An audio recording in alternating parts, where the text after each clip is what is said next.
What's up, guys? Shadow Rockstar here. We're gonna potentially wrap up the first round of the series with these next maybe 4 or 5 games that I'm gonna post.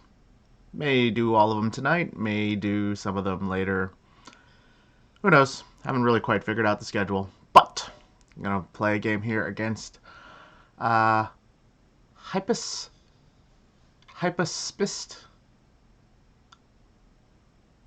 Hypaspist. Yeah, sure. Hypo, when I post this video, please feel free to put something phonetically on your response to let me know exactly how to say your name. But here we go. Let's take a look. All right. Well, looks like he's got 2 trade. He's gonna get an explorer. Um, Already I don't really like this play.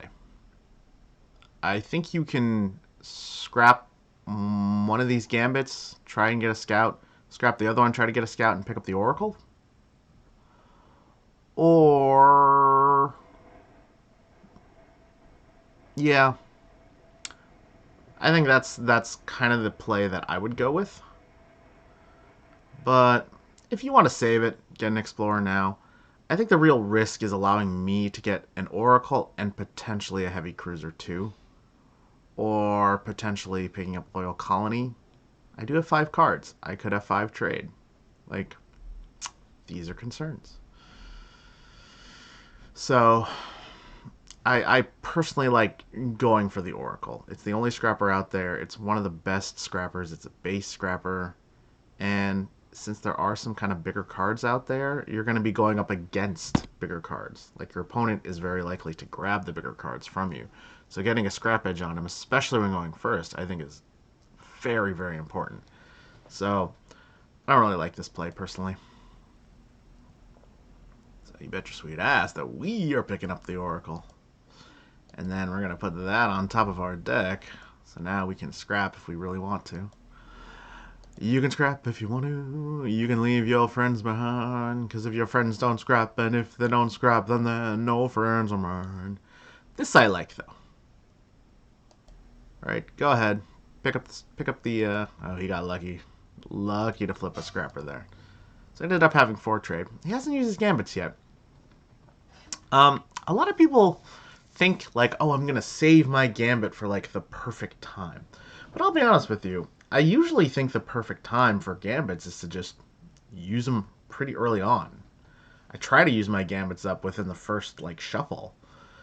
And the reason for that is because the cards that you get, being able to use them faster over time, being able to get 1 or 2 more cycles with the best possible cards is the way you win a game. It's not saving that gambit right to the end and then like, having some sort of explosive turn, because that explosive turn may never come.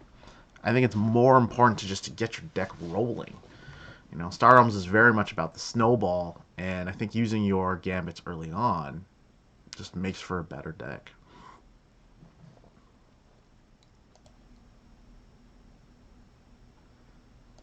So I end up buying the Stellar Reef.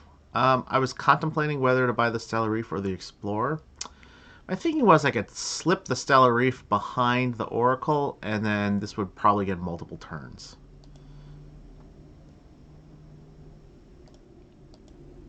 Yeah, see, look, he has to use the Gambit now to get rid of the Oracle. Otherwise, he wouldn't have gotten there. So here he ends up buying the Frontier Ferry. I think this is another odd buy. Why not get the Heavy Cruiser? Heavy Cruiser is amazing. It's 4 damage, draw a card, and there's 2 yellow heroes out here, so he could potentially be drawing 2 cards with it. All this does is get you trade, so I guess he's shooting for the Loyal Colony, maybe? But Loyal Colony often doesn't win you games. It's typically the bridge card to winning the game. It's the card that allows you to get the card that wins you the game. So, I don't know. Not sure I dig this play. Especially, too, since he already bought a Predator. So, one would think he was going red-green and going, aggro scrap, but like, what does this accomplish? Maybe he's trying to kill my base, I guess? I don't know. It's odd to say the least. And this is fine. You know, it's 2 damage. It's a card draw. Again, we're trying to cycle, so I've got my plan in place. Get some bases, get some cycle cards, use the Oracle to scrap down, kill my opponent that way. We're gonna play a two-way game. We're gonna play defensively and offensively, right? We're gonna set up bases but block. You set up bases to block, and then grab a couple of ships that draw to attack. Now he gets the heavy cruiser? Okay. Ah.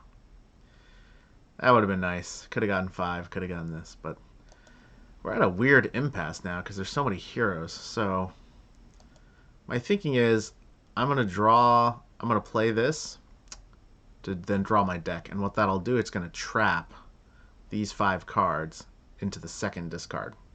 So now I'm far more likely to draw my Oracle, draw my Stellar Reef, draw my Falcon, things like that. And because this is so hero heavy, you know, most likely I'm going to get High Priest Lyle here. Yeah, there you go.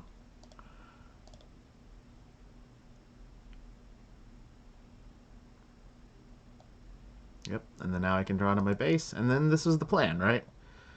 Put the Oracle in front, put the Stellar Reef behind, have the Stellar Reef give me 1 trade for like 2 or 3 turns.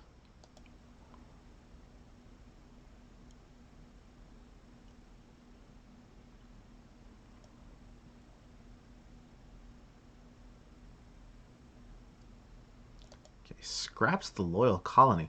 See, that's weird too, because I had originally thought that he was going for the Loyal Colony when he bought the Frontier So, not really sure what Hyaspist is trying to do here. It's a little perplexing. Okay, this is fine, right? He's already got a couple yellow cards, and then this right here will combo, giving him another draw, which should give him enough damage to kill everything. Oh, never mind. Guess he didn't see it. Huh. That's a bit of an odd play. Let's back that up. Oh, okay. I think there's no discard pile. Because you'd think I would scrap that to get 5 to get the Commander Zhang, keep it away from his yellows, give me a card draw, give me damage, but this is okay too. I think it's more of I'm going for the Leviathan. Yeah, but which is also fine. Yeah, see, look, so now I'm loading up on trade because I know I'm going to cycle, right? Because I only have 4 cards. So my thinking is put a couple of trade cards in there, go for the Leviathan, go for the Merc Battlecruiser, go for something big, right? Game's still early, still got a lot of life. That you know, it's not a bad decision, but excuse me. My opponent is kind of going aggro, so there might be something to be said about picking up Chairman Hagen here. It's worth thinking about. Yeah, here it is. Oh, there it is. Fucking Leviathan. You gotta be kidding me. Oh, and he gets rid of the Merc Bat. Fuck, that was really bad for us. Wow. Yeah. See, that just, everything fucking turned there. Oh, man, and now I get pegged for 6, too. Wow, yeah, this is tough. See, like things have changed rapidly. So now I'm just trying to get, I'm going to get Merc Cruiser to try to combo the rest of my cards. Repair Bot, hopefully I can get more trade, get more scrap. Maybe I can get the Incinerator. But the game is starting to get a little later. My life total is getting a little low. I'm not feeling very confident anymore. He picks up Hagens. That's really unfortunate. There goes any chances of us healing. Oh, excuse me. He picks up the Lancer. Oh, man. Yeah, I'm kind of grasping at straws now. Knew that one was coming. Oh, blah bot in hand. Oh, event to draw cards. Yeah, this is not good.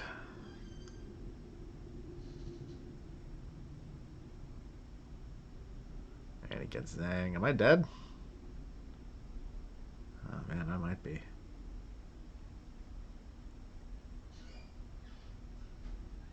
Yep, yep. Getting aggressive. Yep, scrap everything. Yep. And this is ball game.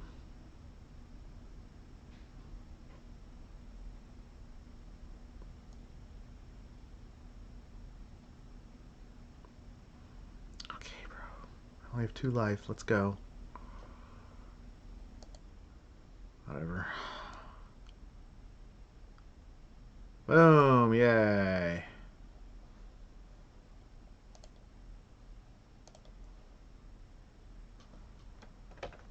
Alrighty. First things first. Overkilling, guys, completely unnecessary. Frankly, it's kind of showboaty and kind of stupid. Um, but if people want to do it, I'm not gonna stop them from doing it, especially if they're gonna be in these videos. Like, go right ahead. Come on, you made a good deck. But I will say, it's like, it's like celebrating a touchdown way too much. That's all. That's the way I look at it. I always try to kill my opponents as evenly as possible. To me, that's a sign of respect to not waste their time and let them be able to play another game. That being said, I do not hold it against you at all, Hyaspist. Did make for a good video. So, what do I think of my play? Well, things turned. Leviathan's a really, really good card. And I don't think I accounted enough for how fast the game was going to turn once he picked it up. I was still kind of following my plan instead of adjusting and trying to get a little more healing, trying to get a little more blocking, trying to like stay back. But, Leviathan also kills bases, so blocking isn't really as strong. So it's tough. I don't want to say that one purchase won the game because there were definitely other things I could have done. But what was really good about it is he bought the Leviathan and then also scrapped the Merc Battlecruiser, which would have been giving me a chance to try to come back. Um, yeah, deck never really came together. Like, I had a plan, but I couldn't really develop it. I didn't really get the cards that I wanted, but quite frankly, I don't think I played this game, to the best of my ability. And I think Hypopist took advantage of that, as you should. If your opponent's not playing well, you got to go after them. And, it's just another example of it's hard to play your best all the time. It happens. But ideally, you want to try to do that. You don't always succeed, but the effort should be there, and the desire and the vision should be there. So, I don't think my opponent had a very clear plan, but he got some really good cards, which kind of made the plan clear. Like, I don't think he was really thought out what he was trying to do. He was kind of just like, okay, on this turn, I'm going to make this play. He wasn't thinking like this turn is going to lead down the road to a better play. At least that's how it appeared. Again, Hypopist, if you do watch this video, please let me know what you were thinking and what your plan was, because that could be entirely wrong. Again, I'm only viewing the decisions from an opponent's perspective. And a lot of the times I'm thinking about my own place too. So it doesn't necessarily mean that he didn't have a plan or didn't have a strategy. It just means that it was hard for me to figure it out. But you also have to capitalize on your luck when you do get it, right? If you do get Leviathan, that has to change your game plan. You go, all right, we're officially aggro, right? We're gonna kill him. I'm gonna get all the blobs I can. I'm gonna get all the scrappers I can. And we're gonna go. And you might have been a relatively trade-based, Healy-based deck up until that point. So a lot of people, what'll happen is they'll build like a trade-heavy deck.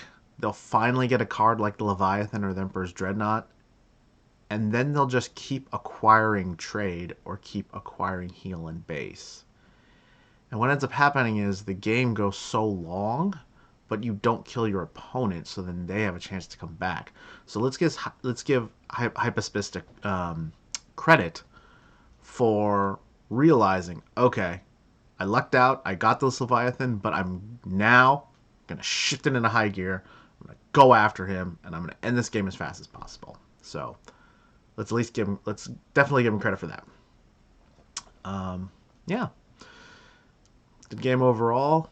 You know, sometimes you just don't play very well, and sometimes the cards don't cooperate, and that's okay. You know, you don't always play your best when the cards do cooperate. So when the cards don't cooperate, you have to try to play your best even more so, because we're all gonna get our share of luck either way. You know, we're gonna get we're gonna pick up some easy wins. Like there's gonna be some games where you just get super lucky and it doesn't matter and you just smash your opponent. And there's some games where you get unlucky and you're just gonna lose seemingly almost no matter what you do. But you want to make sure that if you're playing your best when you're losing, you may only have a 20 or 25% chance of winning, but that's much better than 10. And when you're winning, you might have a 60, 70% chance of winning, but if you make that 80%, 90%, you're going to win a lot more games. And so what you want to do is pick up a lot of games on the margins of your luck. All right, guys. I'll see y'all later. Thanks again.